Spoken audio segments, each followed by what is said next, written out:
नमस्कार दोस्तों, दिल्ली समाचार में आप सभी का स्वागत है। आइए हर रोज की तरह आज भी दिल्ली की बड़ी ताजा खबरें जान लेते हैं, लेकिन उससे पहले वीडियो को लाइक और चैनल को सब्सक्राइब जरूर करें।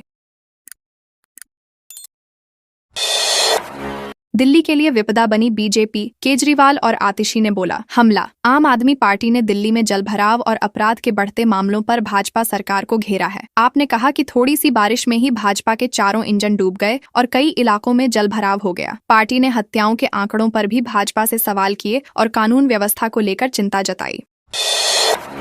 दिल्ली से मेरठ अब सिर्फ 60 मिनट में पहुंचे। सराय काले खां से जल्द रफ्तार भरेगी नमो भारत ट्रेन। देश की पहली रीजनल रैपिड रेल सेवा नमो भारत अब दिल्ली से मेरठ तक चलने के लिए तैयार है। कॉरिडोर का फिनिशिंग कार्य लगभग पूरा हो चुका है और ट्रायल रन भी सफलतापूर्वक पूर्ण किए गए हैं। सराय काले खां स्टेशन को हजरत निजामुद्दीन रेलवे स्टेशन से जोड़ने के लिए FOB का निर्माण किया जा रहा है। उम्मीद है कि जल्द ही यह सेवा शुरू हो जाएगी।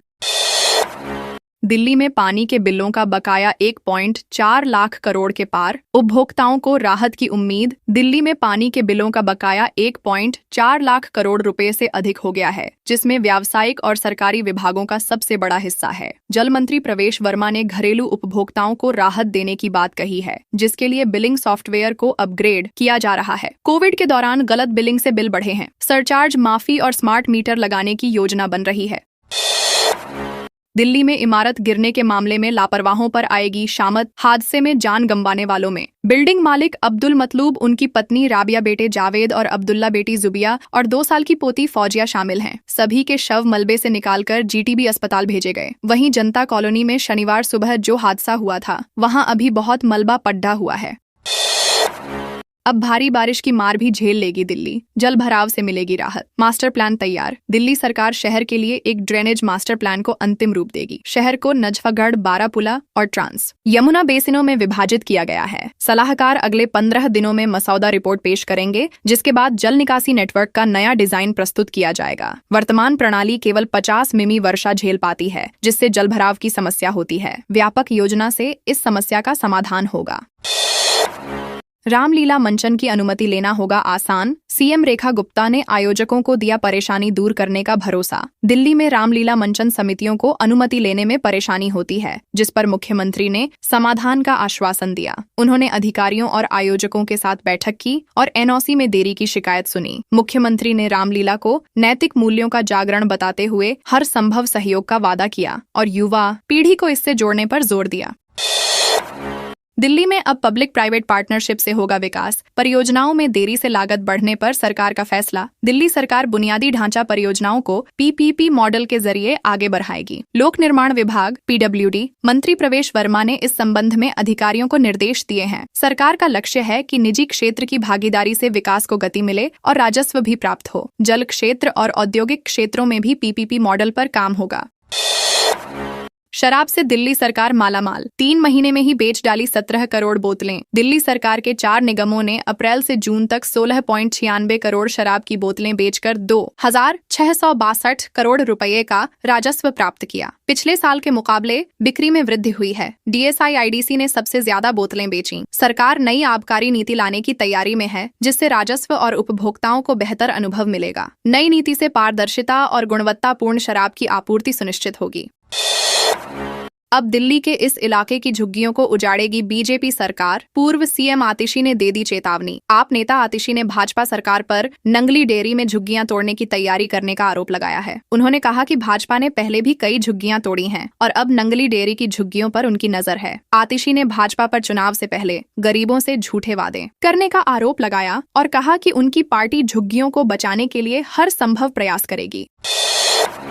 दिल्ली पुलिस का सिपाही 5,000 की रिश्वत लेता गिरफ्तार। डेयरी मालिक से पहले ही वसूल चुका 60,000 रुपए। दिल्ली पुलिस में भ्रष्टाचार के मामले बढ़ते जा रहे हैं। ताजा घटना में विजिलेंस ने गाजीपुर थाने के एक सिपाही को डेयरी मालिक से 5,000 रुपए की रिश्वत लेते हुए गिरफ्तार किया। सिपाही ने डेयरी चलाने की अनुमति के लिए रिश्वत मांगी थी। पिछले कुछ महीनों में विजिलेंस ने कई पुलिसकर्मियों को रिश्वत लेते हुए पकड़ा है, जिससे पुलिस विभाग में भ्रष्टाचार की समस्या उजागर होती है। विवाद नहीं सुलझने से दिल्ली जल बोर्ड को हो रहा भारी नुकसान, 1.42 लाख करोड़ रुपए का बिल बकाया। दिल्ली जल बोर्ड उपभोक्ताओं पर बकाया 1.42 लाख करोड़ रुपए के बिलों से आर्थिक संकट का सामना कर रहा है। गलत बिलिंग और कोरोना महामारी के दौरान बिना रीडिंग के बिल भेजने से समस्या बढ़ी। वाणिज्यिक श्रेणी में सबसे अधिक बकाया है। सरकार अधिभार माफ करने और सॉफ्टवेयर अपडेट करने जैसे कदमों से राजस्व बढ़ाने का प्रयास कर रही है। फर्जी पासपोर्ट पर 2 साल से अमेरिका में रह रहे भारतीय नागरिक को किया गया डिपोर्ट। आईजीआई एयरपोर्ट पर गिरफ्तार। गुजरात के मेहसाणा निवासी महेश भाई पटेल को दिल्ली एयरपोर्ट पर गिरफ्तार किया गया। वह 2023 में फर्जी पासपोर्ट से कनाडा होते हुए अमेरिका गया था, जहां से उसे निर्वासित किया गया। आव्रजन अधिकारियों ने दस्तावेजों की जांच में हेरफेर पाई। पुलिस ने उसे गिरफ्तार कर लिया है और अब उस एजेंट की तलाश कर रही है जिसने यात्रा दस्तावेज तैयार किए थे। मामले की जांच जारी है। सीलमपुर में 4 मंजिला इमारत ढही। आप नेताओं ने जताया शोक। दिल्ली के उत्तर पूर्वी इलाके में एक 4 मंजिला इमारत गिरने की घटना पर आम आदमी पार्टी ने दुख जताया है। अरविंद केजरीवाल और आतिशी समेत कई नेताओं ने मृतकों के प्रति संवेदना व्यक्त की है। केजरीवाल ने पार्टी कार्यकर्ताओं से राहत और बचाव कार्य में प्रशासन की मदद करने की अपील की है। एमसीडी नेता प्रतिपक्ष अंकुश नारंग ने घटना स्थल का वीडियो साझा किया।